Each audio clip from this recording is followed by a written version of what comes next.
Hello dear student, this is Suman Dutta. তো আজকে এখানে প্রেজেন্ট হলাম নতুন একটা ভিডিও নিয়ে। আজকে থাকছে ত্রিপুরা ক্লাস 10-এর জন্য আরেকটা গুরুত্বপূর্ণ ভিডিও। এই ভিডিওতে আমরা দেখতে চলছি এসএসটি থেকে কিছু গুরুত্বপূর্ণ মার্ক 1। তো আজকের প্রথম প্রশ্ন হলো, কলকাতায় প্রথম পাটকল গড়ে ওঠে 1917 খ্রিস্টাব্দে। রামচরিতমানস এর রচয়িতা কে? তুলসী দাস। বস্তিল দুর্গের পতন ঘটে কবে? 14 জুলাই 1789 খ্রিস্টাব্দে। 1929 খ্রিস্টাব্দে লাহোর কংগ্রেসের অধিবেশনের সভাপতি কে ছিলেন? জওহরলাল নেহেরু। বন্দে মাতরম সঙ্গীতটি কে রচনা করেছিলেন? বঙ্কিমচন্দ্র চট্টোপাধ্যায়। কখন ইংল্যান্ডে প্রথম কারখানা স্থাপিত হয়? 1730-এর দশকে। ফরাসি বিপ্লবের ফলে কোন রাজবংশের ক্ষমতাচ্যুত হয়? বুরবু রাজবংশের। ভারতীয় জনসংঘের প্রতিষ্ঠাতা কে ছিলেন? ডক্টর শ্যামাপ্রসাদ মুখার্জি। তো গণতান্ত্রিক সরকার কার কাছে দায়বদ্ধ?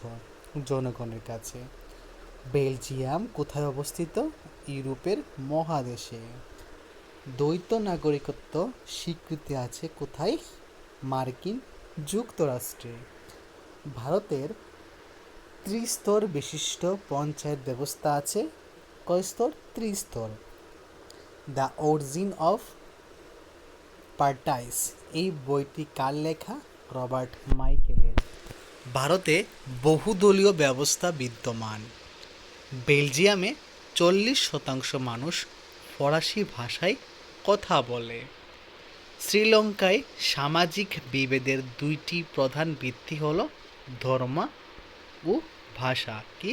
ধর্ম ও ভাষা সামাজিক বিভেদের দুইটি প্রধান ভিত্তি। তো এই যে এখানে টোটাল কটা প্রশ্ন? 16টা প্রশ্ন। খুবই কিন্তু গুরুত্বপূর্ণ, ঠিক আছে?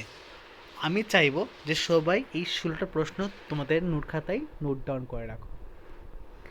তো কারণ এখানে কেন বলছি দেখো, এক কথায় উত্তরে কিন্তু সব কিছু। এক কথায় উত্তরে যে নাম্বারটা আনতে পারবে তার জন্য কিন্তু পরীক্ষা পাস করাটা খুবই ইজি, ঠিক আছে? যেমন এখানে বস্তির দুর্গের পতন, বন্দে মাতরম সঙ্গীত, তারপর ভারতীয় জনসংঘের প্রতিষ্ঠাতা কে ছিলেন, বেলজিয়াম কোথায় অবস্থিত, দ্য অরিজিন অফ পার্টাইস বইটির লেখক কে, তারপর শ্রীলঙ্কায় সামাজিক বিভেদের দুটি প্রধান কারণ কি, এই সবগুলো কিন্তু খুবই একটা গুরুত্বপূর্ণ প্রশ্ন। তো যদি আজকের ভিডিও তোমাদের কাছে ভালো লাগে থাকে অবশ্যই ভিডিওটা সবার কাছে শেয়ার করবে, এবং তুমি যদি চ্যানেলে নতুন হয়ে থাকো তাহলে অবশ্যই চ্যানেলটা সাবস্ক্রাইব করে রাখবে। ওকে, তো দেখা হচ্ছে একটা গুরুত্বপূর্ণ ভিডিওতে। সবাইকে অসংখ্য ধন্যবাদ জানিয়ে আজকের ভিডিও এখানে শেষ করলাম।